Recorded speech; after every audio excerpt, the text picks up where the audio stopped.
NDA Modi impact BR elections మీద ఎంతవరకు ఉండిందని మీరు అనుకుంటున్నారు? ఎన్డీఏ మోడీ ఇంపాక్ట్ ఉత్తర భారతదేశంలో ఎక్కడా లేదు, భారతదేశంలో కూడా ఎక్కడా లేదు. తీవ్రమైన వ్యతిరేకతను ఎదుర్కొంటున్నారు నరేంద్ర మోడీ.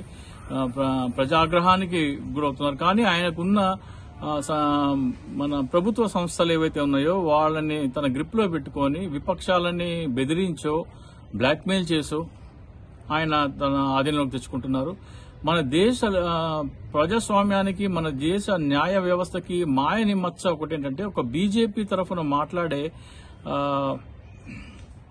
ఒక వ్యక్తి ఆయన పేరంటే పుష్పేంద్ర కులశ్రేష్ఠ అనే వ్యక్తి ఏమన్నారంటే, మేము అయోధ్య రామాలయ తీర్పు కూడా చీఫ్ జస్టిస్ ని బ్లాక్మెయిల్ చేసి తీసుకొచ్చుకున్నాము అనే స్థాయిలో ఆయన పబ్లిక్ గా మాట్లాడుతున్నారు.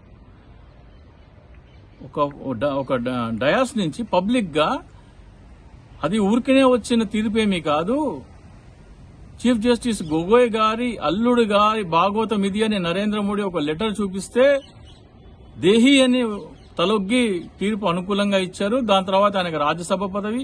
అట్లాగే ఆంధ్రప్రదేశ్ గవర్నర్ గారు ఎవరు, నజీర్ గారు, అయోధ్య రామాలయ తీర్పు ఇచ్చిన వాళ్లలో జ్యూరీలో ఒక జడ్జి గారు, మైనారిటీ తరఫు నుంచి ఒక జడ్జి ఉండాలంటే ఆ జడ్జిలో మైనారిటీ జడ్జి నజీర్ గారు. మరి మైనారిటీస్ కి ఎంపీ టికెట్లు, ఎమ్మెల్యే టికెట్లు ఇవ్వని భారతీయ జనతా పార్టీ గవర్నర్ పదవి ఎందుకు కల్పించింది? ఇవన్నీ మనం అర్థం చేసుకోవాలి.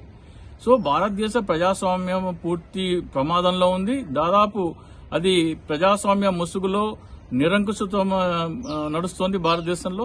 సో దీన్ని మనము ఎంత త్వరగా అరికట్టగలిగితే అంత బాగుంటుంది. రేపు బీహార్ ఎన్నికల్లో ఫలితాలు తారుమారైతే పెద్ద ఎత్తున ఈవీఎం ట్యాంపరింగ్ మీద ఉద్యమం లేచే అవకాశం ఉంది. ఆ ఉద్యమం దేశవ్యాప్తంగా విస్తరించినా ఆశ్చర్యం లేదు.